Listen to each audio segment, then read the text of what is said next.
Breaking news. This is WYFF News 4 at noon. We begin at noon with breaking news. A former mayor of Calhoun Falls is facing charges in Greenwood. According to police, Johnny Waller was arrested on a charge of criminal sexual conduct after an incident was reported in a vulnerable adult patient's room at Self Regional Healthcare. Officers said Waller was known at the facility under a pastoral role. You can read more about the investigation on WYFF4.com and on the WYFF4 mobile app. Also breaking news at noon, we're learning more about a measles outbreak that's been reported in the upstate. Today, Spartanburg School District 6 says some students won't be allowed to attend class in person for close to 2 weeks. Our Ray Arana is live in the newsroom this afternoon with what we know so far. Ray? Aaron, we now know that there are a total of 4 measles cases that have been confirmed at 2 Spartanburg County schools. The Department of Public Health says that out of the 10 measles cases that have been so far reported in the state, 8 of them are in Spartanburg County. The Department of Public Health says that these recent measles cases were reported at Fair Forest Elementary School in Spartanburg School District 6 and at Global Academy of South Carolina, which is a public charter school. District 6 officials confirmed that 3 measles cases have been reported at Fair Forest Elementary, but the outbreak did not originate at the school. Officials say that all students who are not vaccinated are excluded from in-person learning through October 22nd. District leaders say these students will be provided virtual instruction led by live teachers and at-home assignments. They also say that no measles cases have been reported at any other schools within Spartanburg School District 6. Meanwhile, the Global Academy of South Carolina confirms that 1 case of measles has been reported and have contacted all families whose children were identified as close contacts. The Department of Health says in a statement, quote, DPH has been working closely with officials at each school, and both schools have been proactive in taking recommended precautionary measures to ensure student, teacher, and staff safety and to prevent the spread of the measles virus to others. The Department of Public Health is expected to hold a briefing on these cases later this afternoon. We'll have more on that coming up on WYFF News 4 at 4. Back to you. Ray, thank you. President Trump says Israel and Hamas have agreed to the first phase of his peace plan. NBC's Richard Engel has the latest details. In Egypt this morning, Israel and Hamas committed to President Trump's plan to end the war in Gaza. And now, relief and celebrations in Gaza and in Israel. This was the moment when President Trump told the families of Israeli hostages over the phone that their loved ones would be coming home. The hostages will come back. They're all coming back on Monday. Diplomacy moved quickly over the last 24 hours. Yesterday afternoon, Secretary of State Marco Rubio interrupted President Trump at a White House event. I was just given a note by the Secretary of State saying that we're very close to a deal in the Middle East, and they're going to need me pretty quickly. The note said Trump needed to approve a post so he could be the first to announce that the deal was reached. Under the deal, Hamas must release all the hostages it's still holding, 20 believed to be still alive, and the remains of 28 more.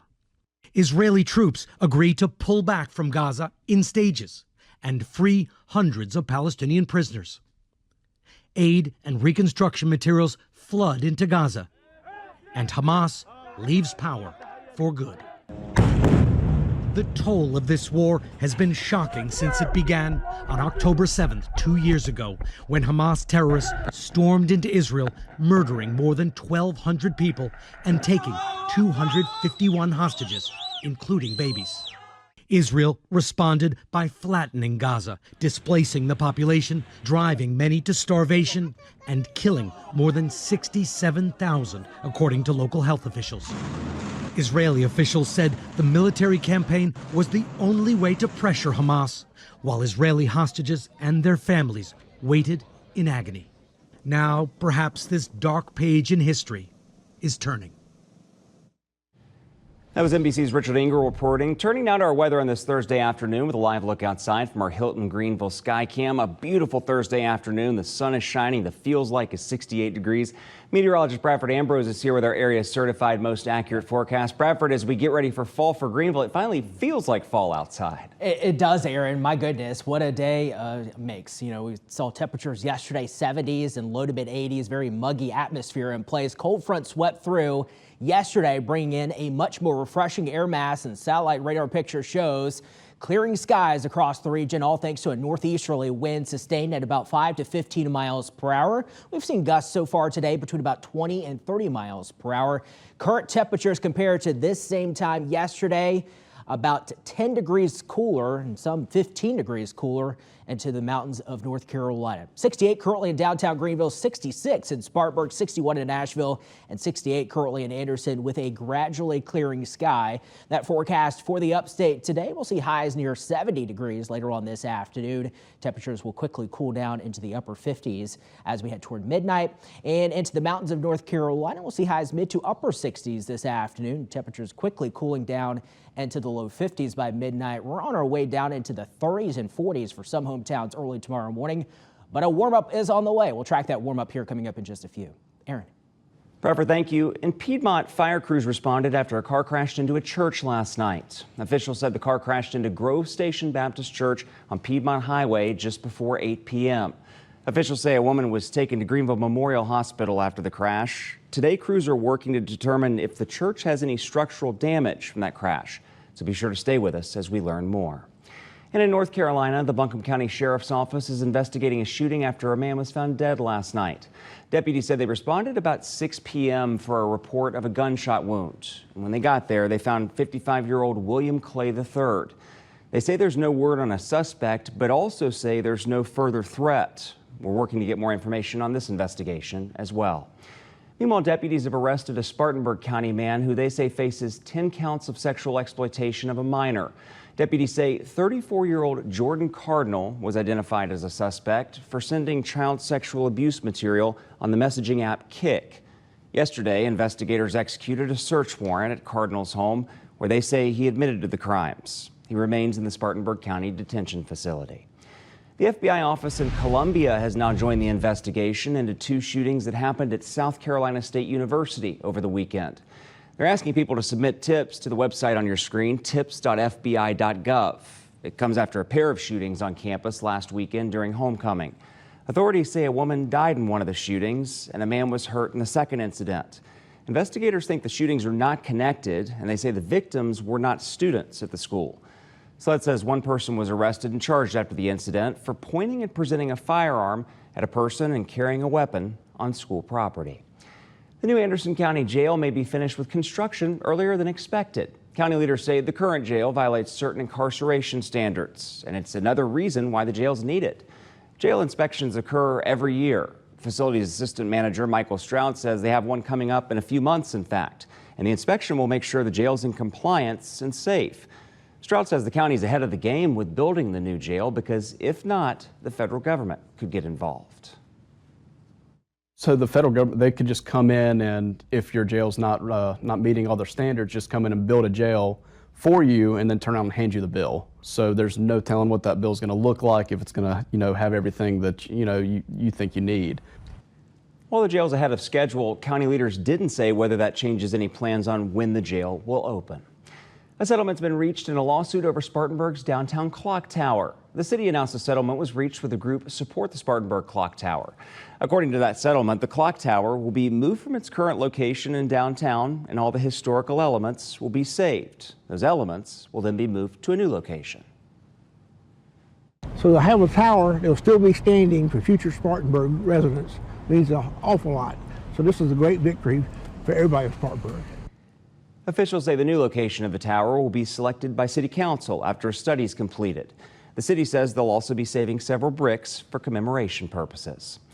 About 275 parking spaces in downtown Spartanburg have been taken away. That's as crews prepare for more construction to start. Work's about to begin on the joint government building. City spokesperson Christopher George, however, says there's plenty of capacity available in downtown to handle the lost spots. They're free spaces, but we're replacing those with free 2-hour parking in all of our parking garages, which are also free after 5 p.m. and on weekends. George says the city has more than 3,300 parking spots spread across several parking garages, and the city is also paying for a free valet from its general fund in response to the lot's closure to help out in that transition. Construction's underway on a new charter school in Spartanburg County after a groundbreaking in Woodruff yesterday. Libertas Academy Woodruff will be the first ever tuition-free public charter school, serving students in grades 4K to 8th grade in the greater Woodruff area, and it's set to open in 2027. It'll be the second Libertas Academy to open in Spartanburg County after the opening of Libertas Academy Boiling Springs. To see the promises that we fulfilled come to life from paper to reality is one of the greatest honors of my life, to be able to know that this is happening and that we get to bring this new first ever charter school to Woodruff. School leaders say enrollment for the Woodruff campus opens in January. Also in Woodruff, the new athletic complex will be made up of 4 full-size turf fields, offering recreational opportunities for baseball, softball, soccer, and other sports. It's hard to believe, but we're now less than 24 hours away from the start of Fall for Greenville, and tonight a kickoff concert's happening before the festival starts tomorrow. Nate Staley joins us live this afternoon with what you need to know before you go. Hey, Nate. Hey, Aaron, and I am so fired up. Bradford had me fired up talking about the fall forecast. Here on Main Street, you can feel the fall weather, which means, as you said, it's time for Fall for Greenville. This is on the west side of Main Street where I'm standing right now. They've shut this portion down, and if we look around us, we can see it's almost as if the festival is set to begin. Some important reminders, though, that you should know if you do plan on heading out. This year, they are doing a ticketless program. That's ticketless, not cashless. If you plan on coming and want to spend your money, you can use a debit card and tap it at one of the vendor locations. Also, if you would rather pay with cash, there's going to be machines where you can put cash in them and then get a card that you can use to tap at different locations. Now, there are going to be rolling road closures, as I mentioned, Main Street at 1 o'clock, the remainder of Main Street, Maccabee, as well as Washington Street are all going to be shut down as well. In terms of parking, one solid piece of advice that I was told today by the city of Greenville, park on the side of Greenville that you plan on leaving. That way you'll be able to leave, hopefully, with less issues. There will also be $5 parking at parking garage locations. We'll have more coming up this afternoon. Reporting in Greenville, Nate Stanley, WYFF News 4. Nate, thank you. We'll all be out there this weekend. Can't wait to see you. Straight ahead at noon, the government shutdown continues on Capitol Hill as federal workers are being furloughed. The latest from Washington ahead. Aaron, here's a live look from Asheville. Beautiful conditions out there. We've seen increasing sunshine, 61 on the air temperature, but I am tracking temperatures back into the 80s. Find out when that arrives right after the break.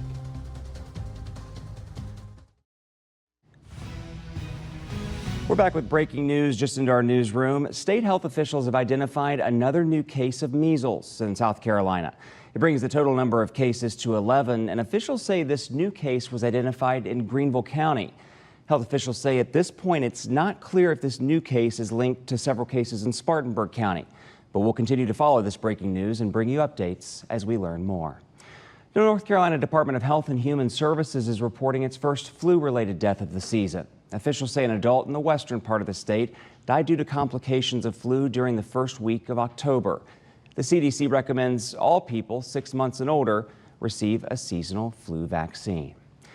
The IRS is announcing that it's furloughing nearly half of its workforce because of the ongoing government shutdown. And it comes as another vote in the Senate to reopen the government failed. And Republicans won't entertain talks on health care until Democrats agree to a short-term spending plan. NBC's Ryan Nobles has more from Washington. Day 9 of the federal government shutdown and the frustration building. You could easily sign on to this. You're embarrassing yourself right now. Instead of negotiating behind closed doors, lawmakers are interrupting each other in the hallways. Reopen the government so we get back to work. I mean, but this execute just keeps on moving. With heated public confrontations. You don't want to hear what I have to say. Oh, I'm listening. So why don't you just keep your mouth shut? All this while the impact spread all over the country. The IRS announcing it would furlough close to half of its workforce as its operation grinds to a halt. It's a double whammy for IRS employee Sterling Price, who's also a veteran and relies on the VA for health care.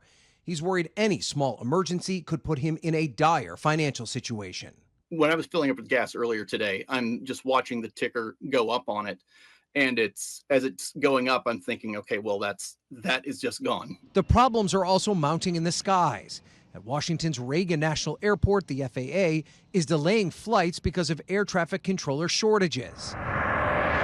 Meanwhile, on Capitol Hill, another vote in the Senate to open government failed, and Republicans won't entertain talks on health care until Democrats agree to a short-term spending plan. They're trying to lie to the American people. They're trying to play politics with government funding, and real Americans are being harmed. But Democrats, even moderate ones like Alyssa Slotkin of Michigan, remain united that health care negotiations need to begin now. Why do you think moderate Democrats like you have held firm and have insisted that these negotiations need to start? What am I supposed to say when someone calls me crying that they're not going to be able to afford their health insurance, that I'm just going to roll over and not negotiate?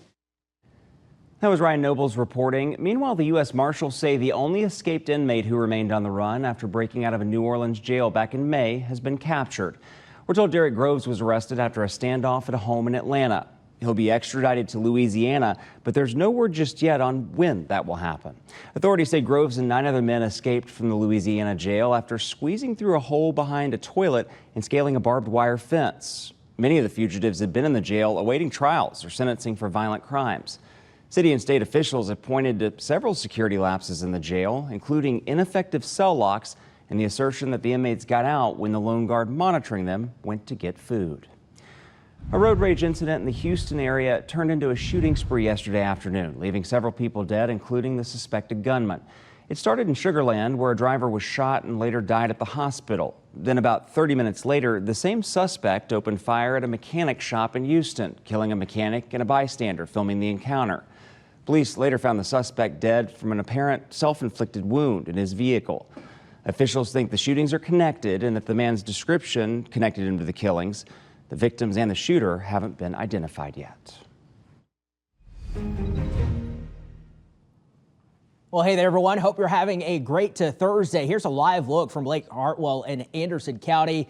Beautiful blue skies. We've seen increasing sunshine through the morning hours, and that trend will continue into the afternoon. It's 68 currently there with a feels like temperature of 68. Importantly here, a northeast wind at 15 miles per hour, ushering in that much drier atmosphere in place. Yesterday, we were dealing with temperatures in the 70s and 80s and a very muggy atmosphere. That has pushed all down toward the southeast, all thanks to the cold front, now well off the coastline here. Still seeing some shower activity right along the South Carolina coast, but notice that northeasterly wind sustained at about 5 to 15 miles per hour, ushering in that cooler air. We've got 66 currently in Spartanburg, 68 downtown Greenville. It's already 70 down in Abbeville, 68 in Elberton. Good afternoon from Asheville to Hendersonville at 61 degrees. There's that northeast sustained wind at about 5 to 15 miles per hour. We've seen gusts between about 20 and 30 miles per hour across the upstate northeast Georgia. That trend will continue into the day on Friday. Speaking of Friday, here are the overnight low temperatures. Stepping out the door in the morning, you'll definitely want the jacket, maybe a light coat, upper 40s and low 50s. From the upstate northeast Georgia and likely into the 40s to maybe some upper 30s into western North Carolina. So we could see some patchy frosts across the sheltered valleys and also across the higher elevations. Certainly not going to rule that out by early tomorrow morning, and pretty similar conditions on the way for our Friday. High temperatures generally into the 60s and yes, some lower 70s. Looking ahead toward the upcoming weekend, absolutely gorgeous weather for fall for Greenville. Downtown Greenville, temperature in the upper 60s to near 70 by Friday afternoon, mid 70s on the way for Saturday afternoon, upper 70s to near 80 degrees on the way for Sunday. In the tropics, still watching Tropical Storm Jerry. That will eventually make a turn off toward the north, strengthening into a hurricane during the day on Friday. The center of circulation will stay just to the east of Bermuda heading into early next week. All right, here's your 4-day plus here for the mountains. We'll see those temperatures warming up gradually, especially heading into next week into the low 70s. By Sunday afternoon, mid 70s on the way for Monday, Tuesday, and Wednesday, with those overnight lows warming back up through the 40s, eventually into the 50s. And taking a look later on into the 7-day period across the upstate here, we will see those temperatures gradually warming up to near 80 degrees as we head toward Monday, Tuesday, Wednesday time frame with a good deal of sunshine, overnight lows in the 50s. Aaron. Thank you, Bradford. Let's take a look at the markets on this Thursday afternoon and see where they stand. Right now, the Dow Jones down about 145 points, while the Nasdaq's down a little over 42 points, and the S&P 500 down a little over 19 points. The market's a bit of a seesaw game today. They were flirting with fresh highs earlier. That said, obviously, they're not doing that now. Two winners, though, so far today, Costco and Delta Airlines. Still to come on WYFF News 4 at noon, Halloween's right around the corner. We'll share how tariffs may impact your spooky festivities. And coming up this afternoon at 2 is the Jennifer Hudson Show, followed by the Kelly Clarkson Show at 3, and then WYFF News 4 at 4. You can always stay up to date with local news, original content, and more with the Very Local app. You can get it for free on Roku, Amazon Fire, Android, and Apple TV. We're back, and creepy masks, candy, and haunted house decor could cost shoppers more this Halloween season. New data from the National Retail Federation shows Americans are expected to spend a record $13.1 billion this year. That's $1.5 billion more than in 2024. Tariffs on Chinese imports are partially to blame. According to the Halloween and Costume Association, roughly 90% of Halloween products contain at least one part made overseas. Just trying to decorate outside. I want something that looks big and awesome, but, you can't really afford to do anything too fun nowadays. Each person's projected to spend about $114 on Halloween this year. Meanwhile, Publix has released more than a dozen different limited edition holiday ice creams. The seasonal flavors include deep dish apple pie, bourbon eggnog, rum nut bread pudding, pumpkin pie, and peppermint stick, just to name a few. They're available now in either half-gallon or pint sizes. That's as Publix is expanding in the upstate. In fact, a new lease for a store in Duncan has been signed. The 50,000 square foot supermarket will be located at the Shoppers at Pine Ridge and employ about 150 people, but no opening date has been announced just yet. Let's get you outside on this Thursday afternoon. We'll take a look at this live sky cam. We'll be back after the break. And it's pretty much a temperature forecast for the 4-day plus, as those temperatures will gradually warm up, eventually heading to near 80 degrees by next Tuesday and Wednesday. Overnight lows warming through the 50s. I can fall for these temperatures. I can fall for Greenville as well. Hey, I'll see you out there. See you out there. Thanks, Bradford. Yeah. Thanks for watching WYFF News 4 at noon.